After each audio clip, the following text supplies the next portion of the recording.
morning students and welcome in class 12th commerce economics. Today we are going to study the left part of chapter 3, that is liberalizations, privatizations and globalizations. कल हम लोगों ने इन तीनों के बारे में अध्ययन कर रखा है कि what is liberalization and what is privatization and what is globalization. ये तीनों को हम लोगों ने समझ लिया है, परिभाषित कर दिया है। अब हम लोग एक एक करके अध्ययन करेंगे कि तीनों के अंदर में क्या सरकार ने 1991 के बाद न्यू इकोनॉमिक पॉलिसी 1991 में क्या क्या इसमें इम्प्लीमेंट किए, तो इसके बारे में अध्ययन करेंगे। तो फर्स्ट हम लोग लेते हैं कि लिबरलाइजेशन या उदारीकरण के अंतर्गत सरकार ने क्या क्या प्रयास किया।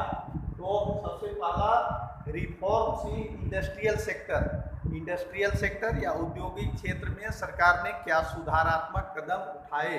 तो सरकार ने, जो हम लोग पहले अध्ययन कर रखे हैं कि 1991 के पहले जब भी कोई इंडस्ट्री, फैक्ट्री या ट्रेड या कॉमर्स करना होता था तो उसके लिए लाइसेंस, परमिट और कोटा सिस्टम था, जिसमें उद्योग धंधे खोलने के लिए लाइसेंस लेने की जरूरत होती थी। तो सरकार ने इसमें केवल 6 इंडस्ट्री को छोड़ करके बाकी सभी को लाइसेंस से फ्री कर दिया कि आप इन 6 को छोड़ करके सभी में आप किसी भी प्रकार के इंडस्ट्री, फैक्ट्री लगाते हैं तो उसके लिए लाइसेंस की आवश्यकता नहीं होगी। ये 6 इंडस्ट्री हैं। पहला है अल्कोहल या किसी प्रकार की शराब इत्यादि के निर्माण करने के लिए प्रतिबंध है। उसके बाद नारकोटिक्स हैं, जितने भी प्रकार के जो मादक द्रव्य हैं, पदार्थ हैं, उन चीज़ों को प्रतिबंध है। उसी तरह से जितने भी ड्रग्स हैं या जो मेडिसिन हैं उसके निर्माण पर लाइसेंस लेने की ज़रूरत है। उसी तरह से एयर है, ये विभिन्न प्रकार की चीज़ें हैं। तो ये सब पर केवल लाइसेंस की ज़रूरत होती है, बाकी सभी चीज़ों पर लाइसेंस को हटा दिया गया और आप किसी भी प्रकार के इंडस्ट्री, फैक्ट्री को इस्टेब्लिश कर सकते हैं, उस पर ट्रेड कर सकते हैं, उस पर व्यापार कर सकते हैं। तो ये पहला सुधार था। दूसरा सुधार है रिफॉर्म से फाइनेंशियल सेक्टर, वित्तीय क्षेत्र में सुधार है। किस तरह से हमारे जो फाइनेंस कंडीशंस है वह इम्प्रूव हो, इसके लिए सरकार ने प्रयास किए। इसके लिए जो कैपिटल रेज करने के काम है, इसको लागू करने के लिए सरकार ने जो ये जहां शेयर के ट्रेड होते हैं उसके लिए निफ्टी और सेंसेक्स में सुधार किया, निफ्टी और सेंसेक्स में सुधार किया और शेयर एक्सचेंज की स्थापना की। उस पर विभिन्न प्रकार के कंट्रोल करने के लिए सेबी की स्थापना की, security exchange board of India की स्थापना की गई। तो ये सब वित्तीय सुधार के अंतर्गत सरकार ने ये प्रयास किए। तो उसी तरह से तीसरा रिफॉर्म्स है टैक्सेशन सिस्टम में। हम लोग जानते हैं कि टैक्स 2 प्रकार के होते हैं, पहला डायरेक्ट टैक्सेस और दूसरा इनडायरेक्ट टैक्सेस।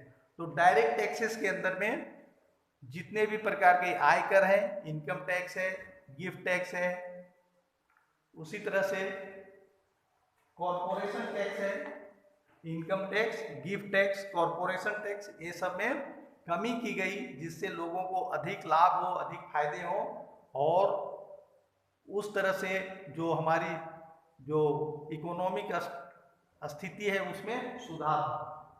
उसी तरह से इनडायरेक्ट टैक्सेस के अंदर में sale tax, value added tax और इसी प्रकार के वर्तमान समय में जीएसटी लागू है। तो ये सब में सुधार किया गया और अर्थव्यवस्था को मजबूत बनाने का प्रयास किया गया न्यू इकोनॉमिक पॉलिसी 1991 में। फॉरेन एक्सचेंज रिजर्व में रिफॉर्म्स किया गया। विदेशी मुद्रा की जरूरत होती है, जब विदेशों से इंपोर्ट करते हैं वस्तुएं तो हमें विदेशी मुद्रा की जरूरत होती है, कारण कि जब हम विदेशों से सामानों को परचेज करते हैं तब विदेशी मुद्रा में उसको खरीदते हैं, इसलिए विदेशी मुद्रा का होना हमारे लिए जरूरी है। इसलिए फॉरेन एक्सचेंज रिजर्व को मजबूत बनाने के लिए, अधिक मात्रा में अपने पास फॉरेन एक्सचेंज को रखने के लिए, रिजर्व रखने के लिए सरकार ने प्रयास किया और इसके लिए RBI reserve bank of India को अच्छी तरह से मजबूती प्रदान करने का काम किया गया, जिसमें वह अधिक से अधिक मात्रा में फॉरेन एक्सचेंज रिजर्व को, फॉरेन करेंसी को रख सकें। और reforms in trade and investment, व्यापार और निवेश में सुधार। हम लोग निवेश हम अपने देश के अंदर से करते हैं, विदेशी लोग भी हमारे देश में निवेश करते हैं, कैपिटल लगाते हैं, पूंजी लगाते हैं। तो अधिक से अधिक पूंजी कैसे भारत में आए, इसलिए इस सब में रिफॉर्म्स किया गया, लिबरलाइज किया गया। और जो कोटा सिस्टम लागू था, मात्रात्मक प्रतिबंध थे, ये सब को कमी किया गया, टैरिफ में कमी किया गया, जिससे विदेशी व्यापार का आदान प्रदान हो सके। तो ये उदारीकरण के अंतर्गत में इतने प्रयास किए गए।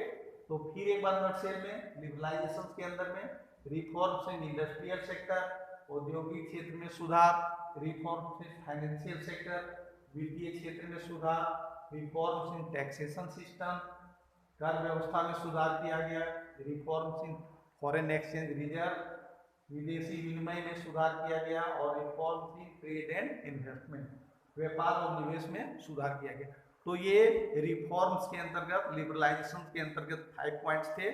इसको पढ़ेंगे, इसके हम नोट्स भी दे रहे हैं आपको, इस नोट्स को पढ़ें और वीडियो को देखें। आप अपने बुक का जो टेक्स्ट बुक है दिया हुआ, उसका सहारा लें। उसके बाद उसको वीडियो को देख करके, नोट्स को पढ़ करके, बुक को पढ़ करके नोट्स बनाएं।